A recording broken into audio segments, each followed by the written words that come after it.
De par mon éducation familiale, j'ai toujours été relativement engagé dans ces enjeux environnementaux, voire même politiques. Après, j'ai commencé mon activité professionnelle, ma carrière dans un secteur entre guillemets plus classique. Et c'est pour une deuxième phase, l'étape suivante, où je me suis dit, bah, j'ai envie justement de allier sens et travail toute la semaine.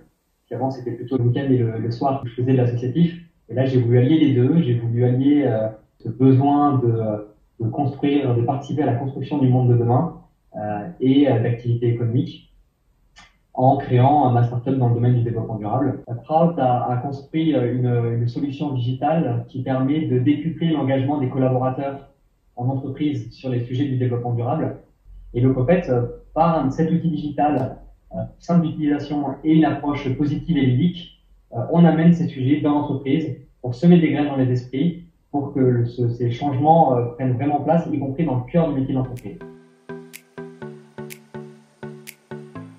On avait des cours sur les enjeux énergétiques et les enjeux environnementaux. Au-delà des cours, il y avait l'histoire de l'école qui a contribué au développement économique de la France, donc aussi du développement social, puisque ça crée des emplois. Et donc, il y avait un peu cet ADN et c'était aussi ressenti souvent dans les discours du directeur où voilà un peu cette politique de mettre le travail de l'ingénieur au service du développement économique et du développement tout court du pays.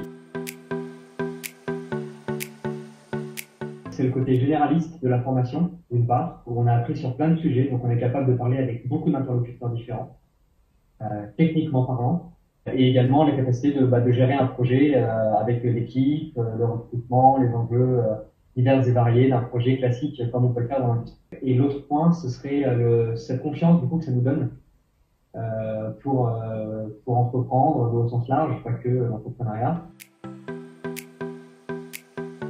En plus des cours, il y avait effectivement la richesse du parcours avec des stages et beaucoup d'opportunités pour partir à l'étranger. J'en ai beaucoup bénéficié et ça c'était super parce que les faire 6 mois en Inde, 6 mois au Togo dans le cadre d'une année de césure, et ben ça a pu m'apporter des compétences plutôt interpersonnelles qu'on peut pas forcément avoir dans les cours. Près les taupins à choisir une formation et donc une carrière qui leur permette d'avoir le plus de portes ouvertes pour leur futur professionnel et de choisir une formation et une carrière qui va les rendre fiers de se lever le matin, d'aller bosser, de construire quelque chose auquel ils croient, éventuellement de construire un monde meilleur. Ça, c'est cool parce que ça a des impacts après sur la vie perso, sur l'épanouissement de manière générale. Le boulot est un très bon vecteur de tous ces enjeux. Donc voilà, vous êtes à la croisée des chemins.